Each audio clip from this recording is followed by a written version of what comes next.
Guys, ito na. Harvestin na natin ating lakaran. Ganito kalaki. Pwede rin pala dito sa atin sa Western Visayas.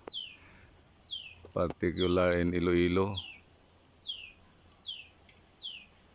Pwede rin pala. Akala ko noon kasi doon lang sa Davao o parte ng Mindanao ang pwedeng maglakatan.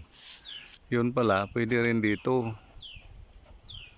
Pwede rin dito, alagaan lang ng maayos. Alamin lang kung anong klaseng gamot ang pwedeng pang spray.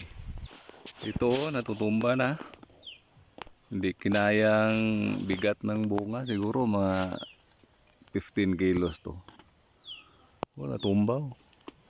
Mayroon pang mayroon pang banting pero hindi talaga kinaya. Natumba talaga. Hindi umabot ba. Dapat mga next week pa ito i-harvest pero yan, wala tayong magawa, harvestin na lang. Tumba na ganyan. Pag magsikap pala, mayroon talagang makukuhang mayaanihin talaga pag may tinanim. Kaya lang ang problema nito, ang hirap alagaan. Mag-spray ka ng fungicide, napakasakit sa sikmura. Pag alanganin sikmura mo, wag na. Wag ka nang mag-spray. Hanapan mo na lang ng tao.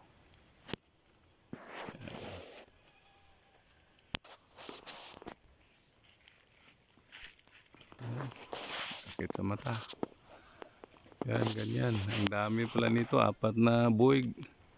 Siguro mga 60 kilos to. Ang 4. At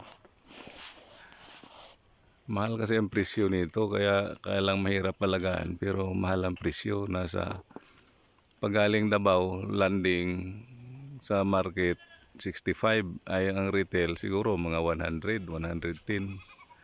Ito, kagaya lang naman, kasing laki lang naman, pero ang buyer ko tag 50 pesos lang per kilo. At least hindi na ako mahirapan mag-retail or maglako pa. Yan ang pinakaayaw ko, maglako ako Kaya ito na,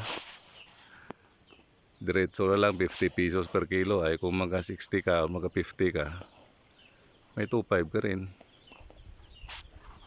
Yan. Pang bili ng another project na naman.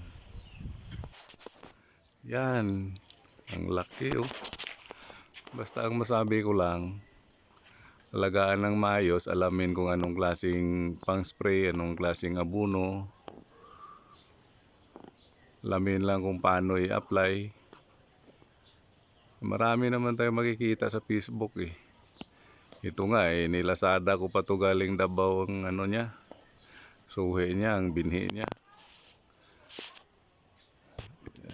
Testing lang naman kung kakayanin dito sa Western Visayas. Ang sobrang init din minsan.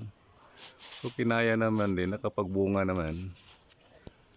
Ito, pang ilang harvest ko na to Kaya